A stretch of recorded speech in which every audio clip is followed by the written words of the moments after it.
नमस्कार दोस्तों। 9 साल पहले एक प्लेन लापता हो गया था।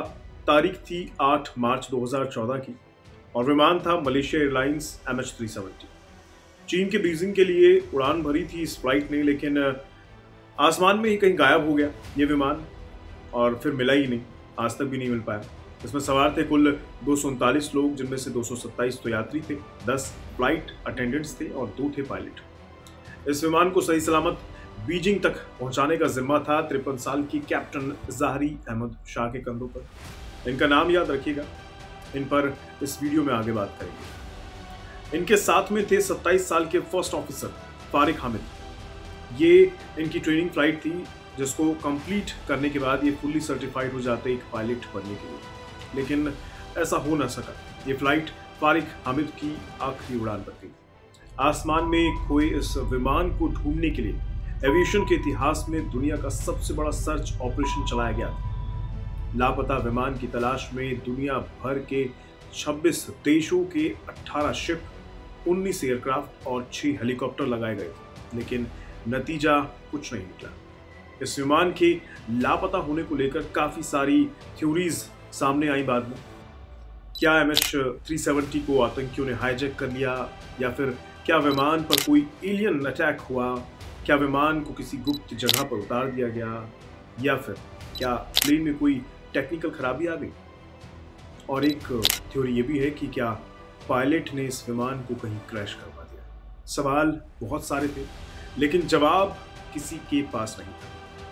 हालांकि बीते साल दिसंबर 2022 में फाइनली कुछ हाथ लगा है जो इस गुत्थी को सुलझाने में मदद कर सकता है। चलिए आज के इस वीडियो में इस रहस्य को समझने की कोशिश करते हैं। Breaking news tonight. Malaysian Airlines flight MH370 has gone missing to the southern Indian Ocean.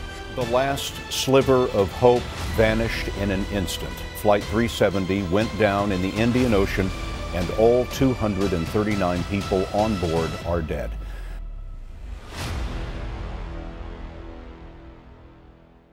दो 2014 की 8 मार्च को लोकल टाइम के हिसाब से 12:41 पर फ्लाइट ने टेक ऑफ किया था। रात के 1:08 पर यह फ्लाइट मलेशियन कोस्टलाइन को पार करके साउथ चाइना सी की तरफ जाने लगी, वियतनाम के डायरेक्शन में।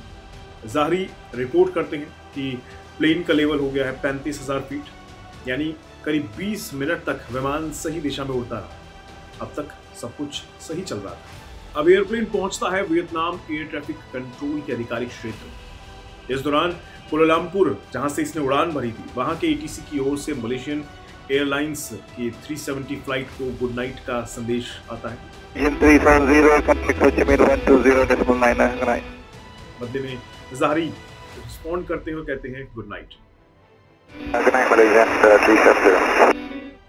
ये तो आखिरी संवाद था जो ATC से MH370 का हुआ था, क्योंकि 1:07 एयरक्राफ्ट कम्युनिकेशन सिस्टम यानी विमान का ट्रांसपोंडर ऑफ कर दिया जाता है। ATC उसी ट्रांसपोंडर के जरिए विमान और उसके रूट को जमीन से कंट्रोल करता है, लेकिन ट्रांसपोंडर के बंद हो जाने के बाद विमान रडार की नजरों से ओझल हो गया। अब यहाँ बहुत सारी संभावनाएं बनती हैं, तो चलिए पहले एक एक करके इन सारी संभावनाओं पर बात करते हैं।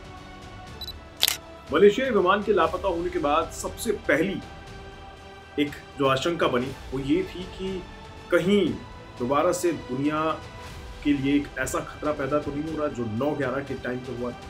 कोई बड़ी आतंकी साजिश अंजाम दी तो नहीं जा रही। लेकिन गुजरते वक्त के साथ ये थ्योरी कमजोर पड़ती चली गई, क्योंकि इस विमान को लेकर किसी आतंकी संगठन ने कुछ नहीं कहा, कोई दावा नहीं किया गया, किसी की कोई डिमांड सामने नहीं आई। अगली संभावना पर हर कोई उस वक्त यकीन करने लगा था, और आपको ये शायद मजाक भी लगे। लोगों ने मान लिया था कि MH370 किसी एलियन की गिरफ्त में आ गया। आप कह सकते हैं जितनी मुंह उतनी बातें।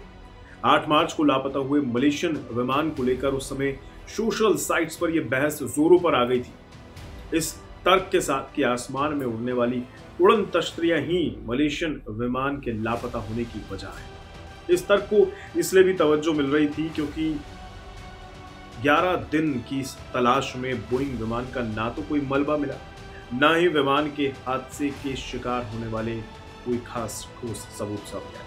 अगली संभावना MH370 को लेकर तर्कसंगत लग सकती है। और संभावना ये है कि ज्यादा ऊंचाई के कारण जहाज में तकनीकी खराबी आ गई होगी। वैसे उड़ते वक्त बोइंग विमान जमीन से करीब 40,000 फुट की ऊंचाई तक होता है।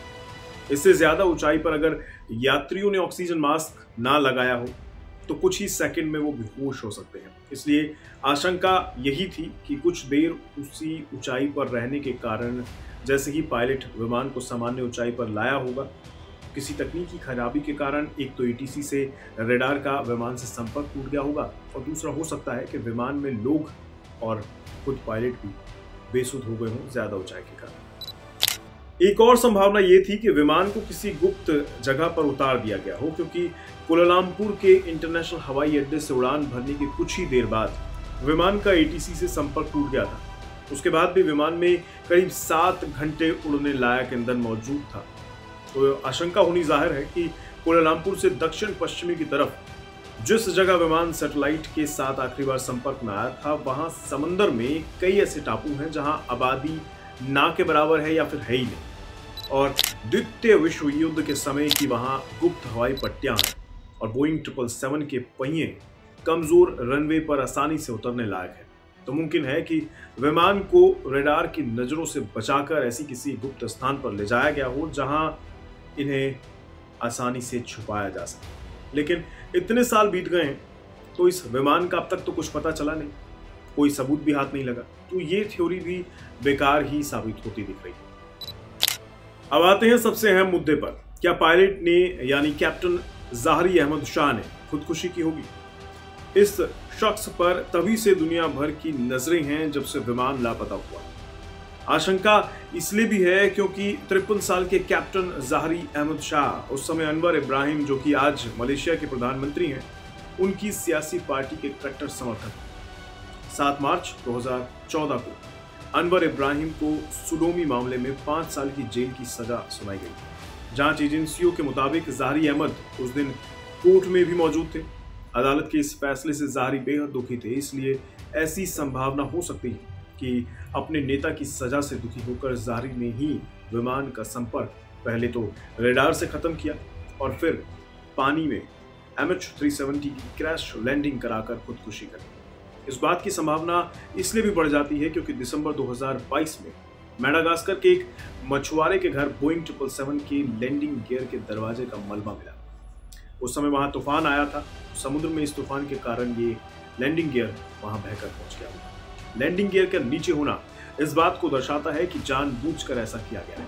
पायलट लोग आमतौर पर पानी में आपातकालीन अगर लैंडिंग करनी पड़े तो इस दौरान लैंडिंग गियर को कभी नीचे नहीं करते, क्योंकि इससे विमान के कई टुकड़ों में टूटने की संभावना बढ़ जाती है। और यही इस रहस्य का आखिरी कंक्लूजन भी निकल के आता है। हो सकता है आने वाले समय में कुछ और नई थ्योरी सामने आए, क्योंकि फिलहाल तो MH370 लापता ही है। इस वीडियो में इतना ही रखते हैं, फिर मिलेंगे किसी नए टॉपिक के साथ। मुझे इजाजत दीजिए, धन्यवाद।